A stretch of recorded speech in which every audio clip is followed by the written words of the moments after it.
നമസ്കാരം. ഈ വാർത്താ ദിനത്തിൽ ഇതുവരെയുള്ള വാർത്തകൾ സമഗ്രമായി പ്രേക്ഷകരെ അറിയിക്കുന്ന ഉച്ചവാർത്ത ആരംഭിക്കുന്നു. എല്ലാ പ്രേക്ഷകർക്കും സ്വാഗതം. ഞാൻ അനുജ. ഞാൻ ഹാഷ്മി താജ് ഇബ്രാഹിം. ആദ്യം പ്രധാനപ്പെട്ട വാർത്തയിലേക്ക് തന്നെയാണ്. കെ സുധാകരന് പിന്നാലെ വിജിലൻസും.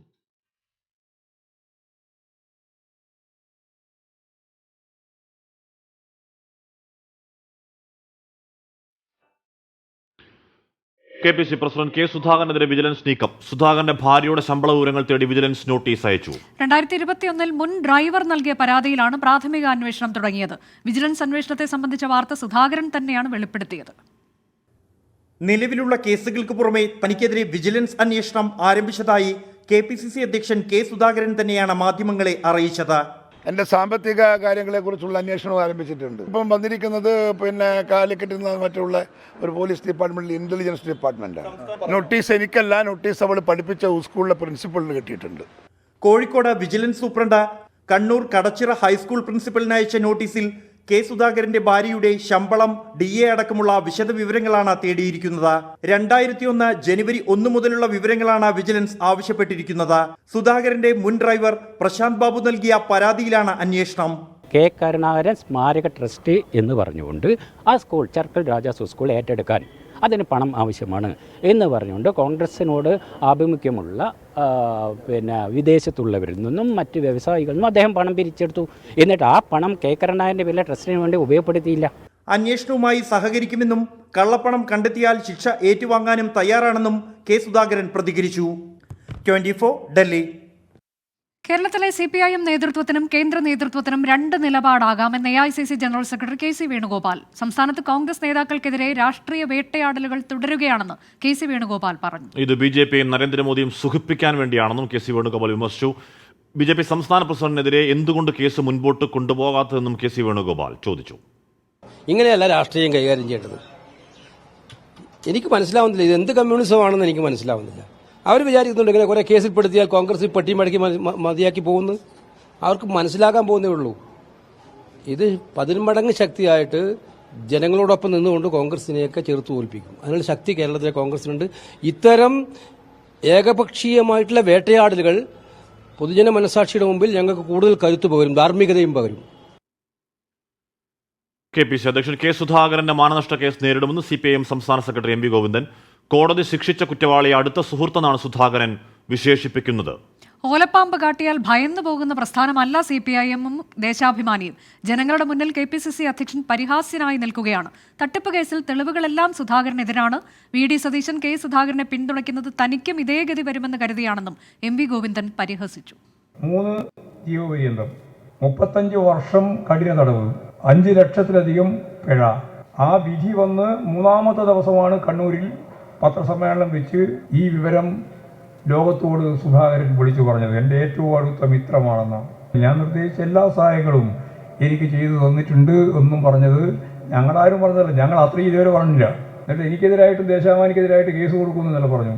കേസല്ല ഞങ്ങൾ കേസായിട്ട് നേരിട്ടുള്ളൂ. അതിലൊന്നും ഞങ്ങൾ ഭയപ്പെടുത്തേണ്ട കാര്യമില്ല. ഈ ഓലപ്പാമ്പൊന്നും കാണിച്ചിട്ട് തകർന്നു പോകുന്ന പ്രസ്ഥാനമല്ല ദേശാഭിമാനിയും കമ്മ്യൂണിസ്റ്റ് പാർട്ടി ഓഫ് ഇന്ത്യ മാർക്സിസ്റ്റും എന്ന് ഈ സന്ദർഭത്തിൽ ഞാൻ വ്യക്തമാക്കാൻ ആഗ്രഹിക്കുകയാണ്. KPC അധ്യക്ഷൻ കെ സുധാകരനും പ്രതിപക്ഷ നേതാവ് VD സതീശനുമെതിരായ നീക്കം CPIM കടുപ്പിക്കുമ്പോൾ കോൺഗ്രസ് നേതാക്കൾ ഡൽഹിയിലെത്തി. കേരളത്തിന്റെ ചുമതലയുള്ള AICC ജനറൽ സെക്രട്ടറി താരിഖ് അൻവറുമായി VD സതീശനും കെ സുധാകരനും കൂടിക്കാഴ്ച നടത്തുകയാണ്. വൈകിട്ട് രാഹുൽ ഗാന്ധിയെ കണ്ട് കേരളത്തിന്റെ സാഹചര്യം നേതാക്കൾ ബോധ്യപ്പെടുത്തും. ഡൽഹിയിൽ നിന്ന് നിതിൻ അംബുജൻ വിവരങ്ങളുമായി. നിതിൻ, ഇതിനോടകം തന്നെ കെ സുധാകരനെതിരെയൊക്കെ വേട്ടയാടൽ നടക്കുന്നുവെന്നൊരു നിലപാട് KC വേണുഗോപാൽ പോലെയുള്ള മുതിർന്ന നേതാക്കൾ സ്വീകരിച്ചിട്ടുണ്ട്. ഇതടക്കം കൂടിക്കാഴ്ചയിൽ ചർച്ചാ വിഷയമാകുമോ?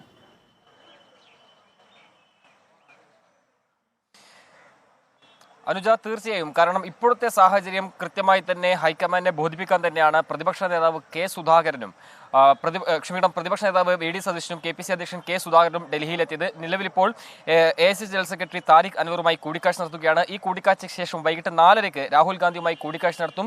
സ്വാഭാവികമായിട്ടും ഇപ്പോൾ സംസ്ഥാന സർക്കാരിന് നേരെയുള്ള അഴിമതി ആരോപണങ്ങൾ അതിന്റെ ശ്രദ്ധ തിരിക്കാനുള്ള ഒരു നീക്കമായിട്ടാണ് ഇത്തരമൊരു അറസ്റ്റിനെയും കേസ് നടപടികളെല്ലാം തന്നെ വിശദീകരിക്കാനാണ് കെ സുധാകരനെയും അതോടൊപ്പം തന്നെ VD സതീശനെയും തീരുമാനം. കൂടാതെ സംസ്ഥാന നേതൃത്വത്തിന്റെ ഇതിലുള്ള നിലപാടും ഹൈക്കമാൻഡിനെ ബോധിപ്പിക്കും.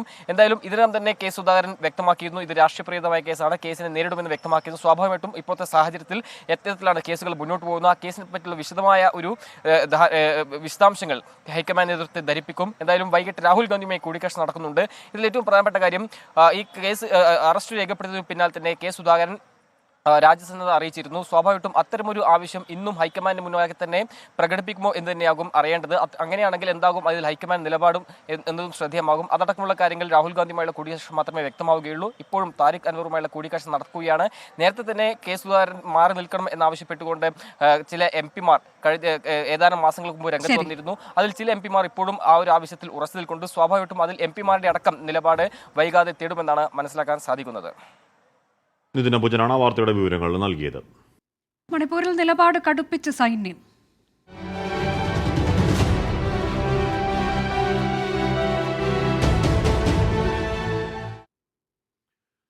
മണിപ്പൂർ സംഘർഷത്തിൽ പ്രധാനമന്ത്രി നരേന്ദ്രമോദി ആഭ്യന്തരമന്ത്രി അമിത്ഷായുമായി സംസാരിച്ചു. പ്രധാനമന്ത്രിയുടെ ആശങ്ക യാഥാർത്ഥ്യമെങ്കിൽ മുഖ്യമന്ത്രി ബിരേൻ സിംഗിനെ മാറ്റണം എന്ന് കോൺഗ്രസ് അധ്യക്ഷൻ മല്ലികാർജ്ജുൻ ഖാർഗെ ആവശ്യപ്പെട്ടു. മണിപ്പൂരിൽ അക്രമികളുടെ നിരായുധീകരണത്തിനായി സൈന്യം നടപടികൾ തുടങ്ങി. 135 പേരെ അറസ്റ്റ് ചെയ്തു. വിദേശയാത്ര കഴിഞ്ഞ് മടങ്ങിയെത്തിയതിന് പിന്നാലെയാണ് പ്രധാനമന്ത്രി നരേന്ദ്രമോദി മണിപ്പൂർ സംഘർഷം കേന്ദ്ര ആഭ്യന്തരമന്ത്രി അമിത്ഷായുമായി ചർച്ച ചെയ്തത്. സംസ്ഥാനത്ത് നിലവിലുള്ള സാഹചര്യം, സ്വീകരിച്ച നടപടികൾ എന്നിവ പ്രധാനമന്ത്രി ആരാഞ്ഞു. അമിത്ഷാ കഴിഞ്ഞ ദിവസം മണിപ്പൂർ മുഖ്യമന്ത്രി ബിരേൻ സിംഗുമായി ചർച്ച നടത്തിയിരുന്നു. പ്രധാനമന്ത്രിക്ക് ആത്മാർത്ഥതയുണ്ടെങ്കിൽ ബിരേൻ സിംഗിനെ മുഖ്യമന്ത്രി സ്ഥാനത്തു നിന്നും മാറ്റണമെന്നും പ്രചാരണ വേല കൊണ്ട് BJP സർക്കാരിന്റെ പരാജയം മറച്ചുപിടിക്കാൻ ആകില്ലെന്നും കോൺഗ്രസ് അധ്യക്ഷൻ മല്ലികാർജ്ജുൻ ഖർഗെ പ്രതികരിച്ചു. അതേസമയം അക്രമികളുടെ നിരായുധീകരണത്തിനായി സൈന്യം നീക്കങ്ങൾ ആരംഭിച്ചു. 12 ബങ്കറുകൾ തകർത്തതായി സുരക്ഷാസേന അറിയിച്ചു. ദേശീയപാതയ്ക്ക് സമീപം സ്ഥാപിച്ച ബങ്കറുകളാണ് തകർത്തത്. 135 അക്രമികളെ പോലീസ് അറസ്റ്റ് ചെയ്തു. 1100 തോക്കുകളും 250 ബോംബുകളും 13,000-ലേറെ സ്ഫോടക വസ്തുക്കളും പിടികൂടിയിട്ടുണ്ട്. 24 ഡൽഹി. കൊടിയ പ്രളയക്കെടുതികളിൽ ഉത്തരേന്ത്യ.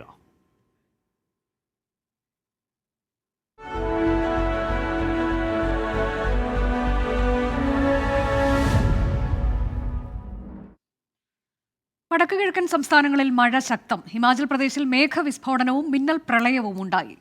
മഴക്കെടുതിയിൽ 6 മരണമുണ്ടായി. ഉത്തരാഖണ്ഡിൽ 2 പേർ മരിച്ചു. അസമിൽ 5 ലക്ഷം ആളുകളെ പ്രളയം ബാധിച്ചു. ഹിമാചൽ പ്രദേശിലാണ് മഴക്കെടുതി രൂക്ഷമായി ബാധിച്ചത്. ഉരുൾപൊട്ടലിനെ തുടർന്ന് സോളനിലും ഹാമിൽപൂരിലും 3 പേർ മരിച്ചു. ബാഗിയിലും മാണ്ടിയിലും ജലനിരപ്പ് ഉയർന്നു. മാണ്ടി കുളു ദേശീയപാതയിൽ മണ്ണിടിച്ചിലിനെ തുടർന്ന് ഗതാഗതം തടസ്സപ്പെട്ടു. 100-ലേറെ റോഡുകൾ തകർന്നു. ഉത്തരാഖണ്ഡിലും മഴ ശക്തമാണ്. ഹരിദ്വാറിൽ വെള്ളപ്പൊക്കം രൂക്ഷമായി. സംസ്ഥാനത്ത് 2 പേർ മരിച്ചു. രുദ്രപ്രയാഗിലും പുരോലിയിലുമാണ് മരണമുണ്ടായത്. ചാർധാം കേദാർനാഥ് യാത്രക്കാർ മണ്ണിടിച്ചിലിനെ തുടർന്ന് കുടുങ്ങി. അടിയന്തര സാഹചര്യങ്ങൾ നേരിടാൻ ദുരന്ത നിവാരണ സേനയോടും പോലീസിനോടും മുഖ്യമന്ത്രി പുഷ്കർ സിംഗ് ധാമി നിർദ്ദേശം നൽകി. പ്രളയബാധയെ തുടർന്ന് അസമിൽ നിന്ന് നിരവധി പേരെ മാറ്റിപ്പാർപ്പിച്ചു. ജമ്മു ശ്രീനഗർ ദേശീയപാതയിൽ മണ്ണിടിച്ചിലിനെ തുടർന്ന് റംബാനിൽ ഗതാഗതം തടസ്സപ്പെട്ടു. ഹരിയാന, രാജസ്ഥാൻ, മുംബൈ എന്നിവിടങ്ങളിലും മഴ ശക്തമാണ്. കനത്ത മഴയെ തുടർന്ന് 15 ട്രെയിനുകൾ റദ്ദാക്കി. വരും ദിവസങ്ങളിൽ മഴ തുടരുമെന്നാണ് കാലാവസ്ഥാ നിരീക്ഷണ കേന്ദ്രത്തിന്റെ മുന്നറിയിപ്പ്. 24 ഡൽഹി. സംസ്ഥാനത്ത് അടുത്ത 5 ദിവസം ശക്തമായ വ്യാപകമായ മഴയ്ക്ക് സാധ്യത. ഇന്നും നാളെയും ഒറ്റപ്പെട്ട സ്ഥലങ്ങളിൽ അതിശക്തമായ മഴയ്ക്കും സാധ്യതയുണ്ടെന്ന് കേന്ദ്ര കാലാവസ്ഥാ വകുപ്പ് അറിയിച്ചു. മഴയ്ക്കൊപ്പം ഇടിമിന്നലിനും കാറ്റിനും സാധ്യതയുള്ളതിനാൽ ജനങ്ങൾ ജാഗ്രത പാലിക്കണമെന്ന് ദുരന്ത നിവാരണ അതോറിറ്റി വ്യക്തമാക്കി. ശക്തമായ കാറ്റിനും മോശം കാലാവസ്ഥയ്ക്കും സാധ്യതയുള്ളതിനാൽ കേരള, കർണാടക, ലക്ഷദ്വീപ് തീരങ്ങളിൽ മത്സ്യബന്ധനത്തിന് ഏർപ്പെടുത്തിയ വിലക്ക് തുടരുകയാണ്. വ്യാജ സർട്ടിഫിക്കറ്റ് കേസിൽ 1-ാം പ്രതി മുൻ SF നേതാവ് നിഖിൽ തോമസിനെതിരായ സുപ്രധാന തെളിവുകൾ പോലീസിന് കിട്ടി. കലങ്ക യൂണിവേഴ്സിറ്റിയുടെ പേരിലുള്ള വ്യാജ ഡിഗ്രി സർട്ടിഫിക്കറ്റും മാർക്ക് ലിസ്റ്റുമാണ് നിഖിലിന്റെ വീട്ടിൽ നിന്നും കണ്ടെടുക്കാൻ കഴിഞ്ഞത്. സർട്ടിഫിക്കറ്റ് തരപ്പെടുത്തി എറണാകുളത്തെ ഏജൻസിയിലെത്തി തെളിവെടുപ്പ് നടത്താനാണ് പോലീസിന്റെ നീക്കം. അതേസമയം നിഖിലിന്റെ ഫോൺ കണ്ടെത്താൻ പോലീസിന് കഴിഞ്ഞിട്ടില്ല. കസ്റ്റഡിയിലുള്ള നിഖിലുമായി അന്വേഷണ സംഘം വീട്ടിലെത്തി നടത്തിയ പരിശോധനയിലാണ് വ്യാജ ഡിഗ്രി സർട്ടിഫിക്കറ്റുകൾ കണ്ടെടുത്തത്. MSM കോളേജിൽ M.Com പ്രവേശനത്തിന് നിഖിൽ ഹാജരാക്കിയ കലിംഗ സർവകലാശാലയുടെ ഡിഗ്രി സർട്ടിഫിക്കറ്റും മാർക്ക് ലിസ്റ്റും TCയും അടക്കമുള്ളവ പോലീസിന് ലഭിച്ചു. വിവാദം തുടങ്ങിയതോടെ സർട്ടിഫിക്കറ്റുകൾ വീട്ടിൽ ഒളിപ്പിക്കുകയായിരുന്നുവെന്നാണ് പോലീസ് പറയുന്നത്. സർട്ടിഫിക്കറ്റ് തരപ്പെടുത്തിയ എറണാകുളത്തെ സ്ഥാപനത്തിൽ നിഖിലിനെ എത്തിച്ച് തെളിവെടുപ്പ് നടത്തും. നിഖിലിന്റെ ഡിഗ്രി വ്യാജമാണെന്ന് പാർട്ടിക്ക് ആദ്യം പരാതി നൽകുന്നത് SFI ജില്ലാ കമ്മിറ്റി അംഗമാണ്. തുടർന്ന് ഡിഗ്രി സർട്ടിഫിക്കറ്റ് ഹാജരാക്കാൻ നിഖിൽ തോമസിനോട് CPIM നേതൃത്വം ആവശ്യപ്പെട്ടിരുന്നു. അന്ന് പാർട്ടിക്ക് നൽകിയത് തുല്യതാ സർട്ടിഫിക്കറ്റ് മാത്രം. ഒറിജിനൽ സർട്ടിഫിക്കറ്റ് സർവകലാശാലയിലാണെന്നായിരുന്നു നിഖിൽ പാർട്ടിയെ അറിയിച്ചത്. വിദേശത്തുള്ള അബിൻ രാജിനെ നാട്ടിലെത്തിക്കാനുള്ള ശ്രമങ്ങളും പോലീസ് തുടങ്ങി. അബിൻരാജ് വഴി കൂടുതൽ പേർ വ്യാജ സർട്ടിഫിക്കറ്റുകൾ തരപ്പെടുത്തിയിട്ടുണ്ടോ എന്നും പോലീസ് സംശയിക്കുന്നുണ്ട്. കായംകുളത്തെ കൂടുതൽ വ്യാജ ഡിഗ്രി കഥകൾ CPIM സൈബർ ഇടങ്ങളിൽ തന്നെ പ്രചരിക്കുന്നത് പാർട്ടിയെയും പോലീസിനെയും ഒരുപോലെ പ്രതിസന്ധിയിലാക്കുകയാണ്. 24 ആലപ്പുഴ. വിയ്യൂർ സെൻട്രൽ ജയിലിലെ അസിസ്റ്റന്റ് സൂപ്രണ്ടിനെ മർദ്ദിച്ച സംഭവത്തിൽ ആകാശ് തില്ലങ്കേരിക്കെതിരെ കേസെടുത്തു. വിയ്യൂർ പോലീസാണ് കാപ്പ തടവുകാരനായ ആകാശിനെതിരെ കേസെടുത്തത്. ഉദ്യോഗസ്ഥനെ മർദ്ദിക്കൽ, കൃത്യനിർവഹണം തടസ്സപ്പെടുത്തൽ തുടങ്ങിയ വകുപ്പുകൾ ചൂണ്ടിക്കാട്ടിയാണ് FIR.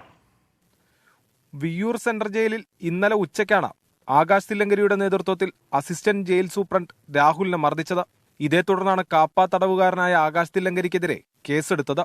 ജയിലിൽ ഫോൺ ഉപയോഗിച്ചുവെന്ന് സംശയം തോന്നി പരിശോധിച്ച രാഹുലിനെ മർദ്ദിക്കുകയായിരുന്നു.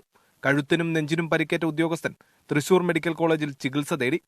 സെല്ലിൽ ആകാശ് കിടക്കുന്നത് കാണാൻ കഴിയാത്ത തരത്തിൽ തുണി കൊണ്ട് മറച്ചത് ചോദ്യം ചെയ്തതിനാണ് മർദ്ദനമെന്നാണ് FIR-ൽ പറയുന്നത്. ജയിലിൽ ആകാശ് തില്ലങ്കരിക്ക് പ്രത്യേക പരിഗണന നൽകുന്നുവെന്ന ആരോപണം ഒഴിവാക്കാനാണ് മർദ്ദന കാരണം തിരുത്തി മൊഴി നൽകിയതെന്നാണ് ആക്ഷേപം. സംഭവം നടന്ന് ആദ്യഘട്ടത്തിൽ പ്രതികരിക്കാതിരുന്ന ജയിൽ വകുപ്പ് വാർത്ത പുറത്തു വന്നതോടെയാണ് നിയമ നടപടികളിലേക്ക് കടന്നത്. കൊട്ടേഷനും സ്വർണ്ണക്കടത്തും ഉൾപ്പെടെയുള്ള കേസുകൾ കണക്കിലെടുത്ത് കാപ്പ ചുമത്തിയതോടെയാണ് ആകാശ് വിയ്യൂർ ജയിലിലെത്തിയത്. മർദ്ദനത്തെ തുടർന്ന് ആകാശിനെ അതീവ സുരക്ഷാ ജയിലിലേക്ക് മാറ്റി. 24 തൃശൂർ. തിരുവനന്തപുരം കഴക്കൂട്ടത്ത് ഗോഡൌണിൽ യുവതി പീഡനത്തിനിരയായ സംഭവത്തിൽ പ്രതി കിരണിനെ ഇന്ന് കോടതിയിൽ ഹാജരാക്കും. പ്രതിയുടെ ഫോണിൽ നിന്നും കണ്ടെടുത്ത പീഡന ദൃശ്യങ്ങൾ ഫോറൻസിക് പരിശോധനയ്ക്ക് അയക്കാനും തീരുമാനമായിട്ടുണ്ട്. മണിക്കൂറുകളോളം യുവതിയെ പീഡിപ്പിച്ചുവെന്നാണ് പോലീസിന്റെ കണ്ടെത്തൽ. ശനിയാഴ്ച രാത്രിയാണ് ഹോട്ടലിൽ നിന്ന് ഭീഷണിപ്പെടുത്തി ഇറക്കിയതിനു ശേഷം യുവതിയെ പ്രതി കിരൺ കഴക്കൂട്ടത്തെ ഗോഡൌണിൽ എത്തിച്ചത്. കൈകാലുകൾ കെട്ടിയിട്ടതിനു ശേഷമായിരുന്നു ക്രൂരപീഡനം. രാവിലെ 6 മണിയോടെ യുവതിയുടെ നിലവിളി കേട്ട് നാട്ടുകാർ എത്തിയപ്പോഴാണ് സംഭവം പുറത്തറിയുന്നത്. വിവസ്ത്രയായ യുവതി നാട്ടുകാരോട് സഹായം അഭ്യർത്ഥിച്ചു. ഇതോടെ നാട്ടുകാർ പോലീസിനെ വിവരമറിയിക്കുകയായിരുന്നു. കിരണിന്റെ പിതാവ് കാർഷിക ആവശ്യങ്ങൾക്കായി ഗോഡൌൺ വാടകയ്ക്കെടുത്തതാണ്. ആളുകൾ വരില്ലെന്നുറപ്പിച്ച് മനഃപൂർവ്വം യുവതിയെ ഇവിടെ എത്തിച്ച് ഉപദ്രവിക്കുകയായിരുന്നു. യുവതിയുടെ സ്വകാര്യ ഭാഗങ്ങളിലും തലയ്ക്കും മുഖത്തും കൈകാലുകളിലും പരിക്കുണ്ട്. വിശദമായ പരിശോധനയ്ക്ക് ശേഷം യുവതിയെ ആശുപത്രിയിൽ നിന്ന് വീട്ടിലേക്ക് മാറ്റി. പ്രതി കിരണിന്റെ ഫോണിലെ പീഡന ദൃശ്യങ്ങൾ പ്രധാന തെളിവാക്കാനാണ് പോലീസ് നീക്കം. 24 തിരുവനന്തപുരം. ഹജ്ജ് കർമ്മങ്ങൾ തുടങ്ങി. തീർത്ഥാടകരിൽ ഭൂരിഭാഗവും മിനായിലെ തമ്പുകളിൽ എത്തി. 20 ലക്ഷത്തോളം തീർത്ഥാടകരാണ് ഹജ്ജിനായി മക്കയിൽ എത്തിയിരിക്കുന്നത്. നാളെയാണ് അറഫ സംഗമം. لبيك لا شريك لك لبيك إن الحمد والنعمة لك والملك لا شريك لك. ലബ്ബൈക്ക് അല്ലാഹുമ്മ ലബ്ബൈക്ക് എന്ന മന്ത്രധ്വനികളുമായി തീർത്ഥാടക ലക്ഷങ്ങൾ തമ്പുകളുടെ നഗരമായ മീനായിലേക്ക് നീങ്ങിക്കൊണ്ടിരിക്കുകയാണ്. ഇന്ന് ഉച്ചയ്ക്ക് മുമ്പായി ഹജ്ജ് തീർത്ഥാടകരെല്ലാം മീനായിലെത്തും. ഇന്ത്യയിൽ നിന്നുള്ള തീർത്ഥാടകരിൽ കൂടുതലും ഇന്നലെ രാത്രിയോടെ തന്നെ മീനായിലെത്തിയിരുന്നു. മക്കയിലെ താമസ സ്ഥലത്തു നിന്നും ഹജ്ജ് സർവീസ് ഏജൻസി ഏർപ്പെടുത്തിയ ബസ്സുകളിലാണ് തീർത്ഥാടകർ മീനായിലെത്തിയത്. സുഗമമായി കർമ്മങ്ങൾ പൂർത്തിയാക്കാനാകുമെന്ന പ്രതീക്ഷയിലാണ് തീർത്ഥാടകർ. കുറെ കാലമായി ഇങ്ങനെ ഹജ്ജിന് വരാനുള്ള ആഗ്രഹം അതല്ല ഞങ്ങൾക്ക് സാധിപ്പിച്ചു തന്നു. വന്നിട്ട് എല്ലാ കാര്യങ്ങളും നല്ല റാഹത്തായി പോകുന്നുണ്ട്. ഇനി ബാക്കിയുള്ള എല്ലാ കാര്യങ്ങളും ഹജ്ജും എല്ലാതും ഞങ്ങൾക്ക് ഉള്ള എല്ലാ കാര്യങ്ങളും സാധിപ്പിച്ചു തരണം. ഖലീലുല്ലാഹി ഇബ്രാഹിം നബി അലൈഹി സ്വലാമിൻ്റെ വിളിക്കുത്തരം നൽകിക്കൊണ്ട് പരിശുദ്ധ ഹജ്ജ് കർമ്മത്തിന് വേണ്ടി ഈ മക്ക മരുഭൂമിയിൽ എത്തപ്പെടാൻ ഞങ്ങൾക്കൊക്കെ സാധിച്ചു. അള്ളാഹുവിനെ ആദ്യമായി സ്തുതിക്കുകയാണ്.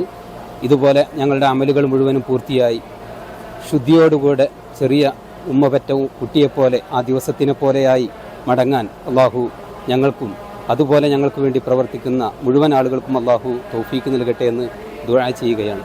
ഇന്ന് മിനായിൽ താമസിക്കുക എന്നതാണ് ഹജ്ജിന്റെ ആദ്യത്തെ കർമ്മം. നാളെയാണ് ഹജ്ജിന്റെ പ്രധാന കർമ്മമായ അറഫ സംഗമം. ഇതിനായി നാളെ രാവിലെ തന്നെ തീർത്ഥാടകർ മിനായിൽ നിന്നും അറഫയിലേക്ക് നീങ്ങും. നാളെ പകൽ മുഴുവൻ അറഫയിൽ കഴിയുന്ന തീർത്ഥാടകർ രാത്രി മുസ്ദലിഫയിലേക്ക് പോകും. നാളെ രാത്രി മുസ്ദലിഫയിൽ കഴിഞ്ഞ് ബുധനാഴ്ച രാവിലെ ഹാജിമാർ മിനായിൽ തിരിച്ചെത്തും. മീന, അറഫ, മുസ്ദലിഫ, മക്കയിലെ ഹറം പള്ളി എന്നിവിടങ്ങളിലായി 5 മുതൽ 6 ദിവസം വരെ നീണ്ടു നിൽക്കുന്നതാണ് ഹജ്ജ് കർമ്മങ്ങൾ. കർമ്മങ്ങളെല്ലാം അവസാനിച്ച് വെള്ളിയാഴ്ചയോ ശനിയാഴ്ചയോ തീർത്ഥാടകർ മിനായിൽ നിന്ന് മടങ്ങും. മക്കയിൽ നിന്നും ജലീൽ കണമംഗലം, 24. തിരികെ ഉച്ചവാർത്തയിലേക്ക്. പുനർജനി പദ്ധതിയുടെ പേരിൽ പണം പിരിച്ച പ്രതിപക്ഷ നേതാവ് വീട് വെച്ച് നൽകിയില്ലെന്ന് CPIM സംസ്ഥാന സെക്രട്ടറി MV ഗോവിന്ദൻ. പുനർജനി വീട് നിർമ്മാണത്തിൽ ക്രമക്കേട് അന്വേഷണത്തിൽ കണ്ടെത്തിയിട്ടുണ്ടെന്നും അദ്ദേഹം ആരോപിച്ചു. VD സതീശൻ കെ സുധാകരനെ പിന്തുണയ്ക്കുന്നത് തനിക്കും ഇതേ ഗതി വരും എന്ന് കരുതിയാണെന്നും MV ഗോവിന്ദൻ പരിഹസിക്കുന്നു. പുനർജനി എന്ന പേരോടുകൂടി വീടുണ്ടാക്കാൻ തീരുമാനിച്ചിട്ട് അത്തരം വീടുകളൊന്നും കാര്യമായിട്ട് ഉണ്ടാക്കിയില്ല. ലൈഫ് പദ്ധതിയുടെ ഭാഗമായിട്ട് വീട് കിട്ടിയവർക്ക് അവർ ബോർഡ് വെക്കുമ്പോൾ അവിടെയും പുനർജനി എന്ന് വെച്ചു എന്നാണ് ഇന്ന് വാർത്തയിൽ കാണുന്നത്. വലിയ തട്ടിപ്പാണി സംബന്ധിച്ചുണ്ടായത് എന്ന് അവിടെ മുൻ MLA കൂടിയായ കെ രാജു ഉൾപ്പെടെയുള്ളവരെ ഇപ്പോൾ ചോദ്യം ചെയ്തതിനെ അടിസ്ഥാനപ്പെടുത്തി അവരുടെ കൃത്യമായ മൊഴി എടുത്തതിനെ അടിസ്ഥാനപ്പെടുത്തി പ്രാഥമികമായിട്ട് തന്നെ പരിശോധനയിൽ കേസുണ്ട് എന്ന് കണ്ടു. പ്രതിപക്ഷ നേതാവ് ഇന്നിപ്പോൾ ആ കേസുമായിട്ട് ബന്ധപ്പെട്ട് നിരവധിയായ വാർത്തകൾ വന്നുകൊണ്ടിരിക്കുകയാണ്.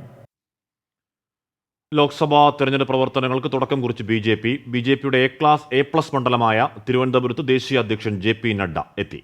വിശാല ജനസഭ JP നദ്ദ ഉദ്ഘാടനം ചെയ്തു. കേരളത്തിനായി മോദി സർക്കാർ നടപ്പിലാക്കുന്ന വികസന പദ്ധതികൾ സംസ്ഥാന സർക്കാർ മറച്ചുവെക്കുന്നുവെന്ന് JP നദ്ദ ആരോപിച്ചു. 6,000 Karmyogam you have, and where at the grassroots level you do the service also, and you see to it that how Nair society can work for the people who are the marginal section of the society who need support, and for them you all are working. Women empowerment is one area in which you have done a lot, and you have empowered the society by empowering the women. Alex Ram മുഹമ്മദാണ് വാർത്തകൾ ഒരുമിച്ചിരുന്നത്. Alex, ഔദ്യോഗികമായി പ്രചരണത്തിന് തുടക്കമിടുകയാണ് BJP. ഇപ്പോൾ പരിപാടിക്ക് എത്തിയപ്പോൾ NSSനെ പ്രകീർത്തിച്ചു എന്നതിനപ്പുറം ആ പ്രകീർത്തനത്തിനൊരു രാഷ്ട്രീയ ലക്ഷ്യമുണ്ടോ അലക്സ്? ഹാഷ്മി, തീർച്ചയായും ഇതിൽ ഏറ്റവും പ്രധാനപ്പെട്ട കാര്യം നമ്മൾ നേരത്തെ സൂചിപ്പിച്ചതുപോലെ BJPയുടെ A+ മണ്ഡലങ്ങളിൽ ഏറ്റവും പ്രധാനപ്പെട്ട മണ്ഡലമായി BJP കണക്കാക്കുന്നത് തിരുവനന്തപുരത്തെയാണ്. തിരുവനന്തപുരത്ത് ശക്തമായ വേരോട്ടം പാർട്ടിക്കുണ്ട്. മാത്രമല്ല, ഈ വരുന്ന ലോക്സഭാ തെരഞ്ഞെടുപ്പിന് മുന്നോടിയായി പാർട്ടിയെ ഒരുക്കുക എന്ന ലക്ഷ്യം കൂടി ഇതിന് പിന്നിലുണ്ട് എന്നുള്ളതാണ് ഏറ്റവും പ്രധാനപ്പെട്ട കാര്യം. അതിനുള്ള ആയുധങ്ങൾക്ക് BJP കോപ്പുകൂട്ടുന്നു, അതിനുള്ള തയ്യാറെടുപ്പുകൾ പാർട്ടി നടത്തുന്നു എന്നുള്ളതാണ് ഏറ്റവും പ്രധാനം. വിവിധ ഇടങ്ങളിൽ നേരത്തെ തന്നെ BJP ചുവരെഴുത്ത് വരെ ആരംഭിച്ചിട്ടുണ്ട് എന്നുള്ളതാണ് ഏറ്റവും ശ്രദ്ധേയമായ കാര്യം. നമ്മൾ തൃശ്ശൂരിൽ കണ്ടതാണ്, കേന്ദ്ര ആഭ്യന്തരമന്ത്രി അമിത്ഷാ തൃശ്ശൂരിൽ പൊതു റാലിയിൽ പങ്കെടുത്തത് കഴിഞ്ഞ മാസം നമ്മൾ കണ്ടതാണ്. തൊട്ടു പിന്നാലെ തന്നെ കൂടുതൽ ദേശീയ നേതാക്കൾ കേരളത്തിലേക്ക് എത്തുന്നു. BJPയുടെ A+ മണ്ഡലങ്ങൾ കേന്ദ്രീകരിച്ച് പ്രവർത്തനങ്ങൾ നടത്തുന്നു എന്നുള്ളതാണ് ഏറ്റവും ശ്രദ്ധേയമായ കാര്യം. ഇന്ന് ഏതാണ്ട് രാവിലെ 11 മണിയോടുകൂടിയാണ് BJPയുടെ ദേശീയ അധ്യക്ഷൻ JP നദ്ദ തിരുവനന്തപുരത്ത് എത്തിയത്. അദ്ദേഹത്തിന് ഊഷ്മളമായ സ്വീകരണമാണ് പാർട്ടി പ്രവർത്തകർ വിമാനത്താവളത്തിൽ നൽകിയത്. അതിനുശേഷം അദ്ദേഹം കണ്ണമൂലിലെ ചട്ടമ്പി സ്വാമി സ്മാരകം സന്ദർശിച്ചിരുന്നു. അവിടെയായിരുന്നു അദ്ദേഹം NSSനെ പ്രകീർത്തിച്ച് രംഗത്തെത്തിയത്. അതിൽ കൃത്യമായ രാഷ്ട്രീയമുണ്ട്. കാരണം NSSന്റെ കൃത്യമായ ഇടപെടൽ തെരഞ്ഞെടുപ്പിലുണ്ടാകണം, അവരുടെ പിന്തുണ പാർട്ടിക്കുണ്ടാകണം. മാത്രമല്ല, നേരത്തെ തന്നെ നമ്മൾ പാർട്ടിയുടെ ഈസ്റ്റർ ദിന ഈ തെരഞ്ഞെടുപ്പുമായി ബന്ധപ്പെട്ട ക്രിസ്ത്യൻ ന്യൂനപക്ഷങ്ങളെ അടുപ്പിച്ചു നിർത്തുന്നതിന് വേണ്ടിയുള്ള ഈസ്റ്റർ ദിന നയതന്ത്രം നമ്മൾ കണ്ടതാണ്, പാർട്ടി പ്രയോഗിച്ചത് കണ്ടതാണ്. അത്തരത്തിൽ ക്രിസ്ത്യൻ ന്യൂനപക്ഷങ്ങളെ അടുത്ത് നിർത്തുന്നതിന് വേണ്ടി ഇടപെടലുകൾ പാർട്ടി നടത്തുന്നു. കൂടുതൽ സാമുദായിക സംഘടനകളെ ഒപ്പം കൂട്ടുന്നതിനുള്ള ഇടപെടലുകൾ പാർട്ടി നടത്തുന്നു. ഇതിലേറ്റവും പ്രധാനപ്പെട്ട കാര്യം പ്രചാരണ പ്രവർത്തനങ്ങൾക്ക് കേരളത്തിൽ തുടക്കം കുറിച്ച് BJP. AI ക്യാമറ ഇടപാടിൽ പുതിയ ആരോപണവുമായി മുൻ പ്രതിപക്ഷ നേതാവ് രമേശ് ചെന്നിത്തല. AI ക്യാമറയ്ക്കായി 358 ലാപ്ടോപ്പ് വാങ്ങിയത് 3 ഇരട്ടി വിലയ്ക്കാണെന്നാണ് ആരോപണം. കരാർ കമ്പനിയായ SRIT ആണ് ഇതിന് പിന്നിലെന്ന് രമേശ് ചെന്നിത്തല ആരോപിച്ചു. AI ക്യാമറയുമായി ബന്ധപ്പെട്ട കാര്യങ്ങളിൽ ലാപ്ടോപ്പ് വാങ്ങിയതിനകത്തും വൻതോതിലുള്ള അഴിമതിയുണ്ട്. 300% കൂടുതലാണ്, മാർക്കറ്റ് വിലയേക്കാൾ 300% കൂടുതലാണ് ഇത് വാങ്ങിയതിന് ഇപ്പോൾ ചെലവഴിച്ചിരിക്കുന്നത്. ഇങ്ങനെ വലിയ തോതിലുള്ള തീവട്ടിക്കൊള്ളയാണ് AI ക്യാമറയുമായി ബന്ധപ്പെട്ട് നടന്നിരിക്കുന്നത്. ബഹുമാനപ്പെട്ട ഹൈക്കോടതി അതുകൊണ്ടാണ് ഈ കാര്യത്തിൽ ശക്തമായ നടപടി സ്വീകരിച്ചിരിക്കുന്നത്. ഈ വിവരം കൂടി ഞങ്ങൾ കോടതിയെ അറിയിക്കാൻ പോവുകയാണ്. ജാമ്യ വ്യവസ്ഥയിൽ ഇളവ് ലഭിച്ച PDP നേതാവ് അബ്ദുൽ നാസർ മഅദനി ഇന്ന് കേരളത്തിലേക്ക് തിരിക്കും. വൈകിട്ടാണ് വിമാനമാർഗം ബംഗളൂരുവിൽ നിന്ന് കൊച്ചിയിലേക്ക് തിരിക്കുക. സുപ്രീം കോടതി നിർദ്ദേശങ്ങൾ ഇന്ന് രാവിലെ കർണാടക പോലീസിന് കിട്ടി. മദനിക്കൊപ്പം പോകുന്ന പോലീസുകാരുടെ എണ്ണവും ഇവരുടെ ചെലവിലേക്കുള്ള തുക സംബന്ധിച്ചും തീരുമാനമായ ശേഷമാകും യാത്ര. വിമാനത്തിലെ സുരക്ഷയ്ക്കായുള്ള പോലീസുകാരുടെ എണ്ണവും തീരുമാനിക്കേണ്ടതുണ്ട്. ഈ വർഷം ഏപ്രിലിൽ 82 ദിവസത്തെ കേരളത്തിലേക്ക് പോകാൻ സുപ്രീം കോടതി മദനിക്ക് അനുമതി നൽകിയിരുന്നു. എന്നാൽ സുരക്ഷാ ഉദ്യോഗസ്ഥരുടെ ചിലവ് താങ്ങാൻ കഴിയില്ല എന്ന് കാണിച്ചാണ് മദനി വീണ്ടും സുപ്രീം കോടതിയെ സമീപിച്ചത്. 12 ദിവസത്തെ അനുമതിയാണ് നിലവിൽ നൽകിയിട്ടുള്ളത്. രോഗബാധിതനായ പിതാവിനെ കാണാനാണ് മദനി കേരളത്തിലേക്ക് എത്തുന്നത്. മാധ്യമപ്രവർത്തകർക്കെതിരെ കള്ളക്കേസെടുത്തതിൽ പ്രതിഷേധിച്ചും വിവിധ ആവശ്യങ്ങൾ ഉന്നയിച്ചും കേരള പത്രപ്രവർത്തക യൂണിയന്റെ നേതൃത്വത്തിൽ സെക്രട്ടേറിയറ്റ് മാർച്ച് നടത്തി. രക്തസാക്ഷി മണ്ഡപത്തിൽ നിന്ന് ആരംഭിച്ച മാർച്ച് സംസ്ഥാനത്തെ മാധ്യമപ്രവർത്തക ഐക്യത്തിന്റെ ശക്തി പ്രകടനമായി മാറി. മുൻ പ്രതിപക്ഷ നേതാവ് രമേശ് ചെന്നിത്തല മാർച്ച് ഉദ്ഘാടനം ചെയ്തു. വിവിധ ട്രേഡ് യൂണിയൻ നേതാക്കൾ മാർച്ചിനെ അഭിസംബോധന ചെയ്തു. മാധ്യമപ്രവർത്തകർക്കെതിരായ ചുമത്തിയ കള്ളക്കേസുകൾ ഉടൻ പിൻവലിക്കണമെന്ന് സംസ്ഥാന കമ്മിറ്റി നേതാക്കൾ ആവശ്യപ്പെട്ടു. സർക്കാർ സ്വയം തിരുത്താൻ തയ്യാറാകണമെന്ന് KUWJ സംസ്ഥാന ജനറൽ സെക്രട്ടറി കിരൺ ബാബു പറഞ്ഞു. വാർത്ത ചോരുമെന്ന ഭയമാണ് സർക്കാരെന്ന് KUWJ സംസ്ഥാന പ്രസിഡന്റ് വിനീതയും അഭിപ്രായപ്പെട്ടു.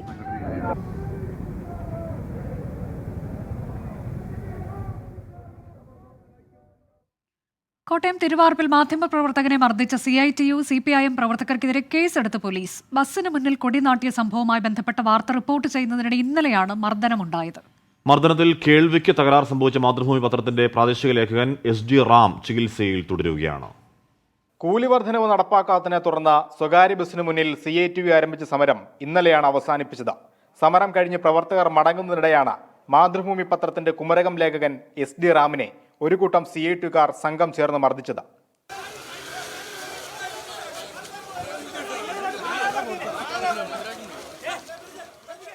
മർദ്ദനത്തിൽ റാമിന്റെ കേൾവി ശക്തിക്ക് തകരാർ സംഭവിച്ചു. കണ്ണിനും പരിക്കുണ്ട്. കോട്ടയം മെഡിക്കൽ കോളേജ് ആശുപത്രിയിൽ ചികിത്സയിൽ തുടരുകയാണ് റാം. കടത്തയുടെ സ്ഥലത്ത് പ്രഭാകരനുമായിട്ട് ചേട്ടനുണ്ട്. അപ്പോൾ ആ ചേട്ടനെ കണ്ട് ആ പുള്ളി നേരെ എൻ്റെ അടുത്തൊന്ന് ചോദിക്കുന്നത് നിനക്കൊക്കെ തൃപ്തിയായോ എന്ന രീതിയിൽ സംസാരിച്ചത്. അപ്പോൾ ഞാൻ എന്താ ചേട്ടാന്ന് ചോദിച്ചപ്പോൾ നീയോടുകൂടി വാർത്ത ചെയ്ത് കുളവാക്കിയല്ലോ, ഇനി നിനക്ക് വാർത്ത ചെയ്യണോ, ചെയ്യടാ, നീയൊക്കെ ഞങ്ങളെ മുടിപ്പിക്കും. ആ രീതിയിലേക്ക് വളരെ മോശമായിട്ട് പച്ചയ്ക്ക് തെറി വിളിച്ചുകൊണ്ട് എന്നെ കുത്തിനേറി പിടിക്കുമായിരുന്നു.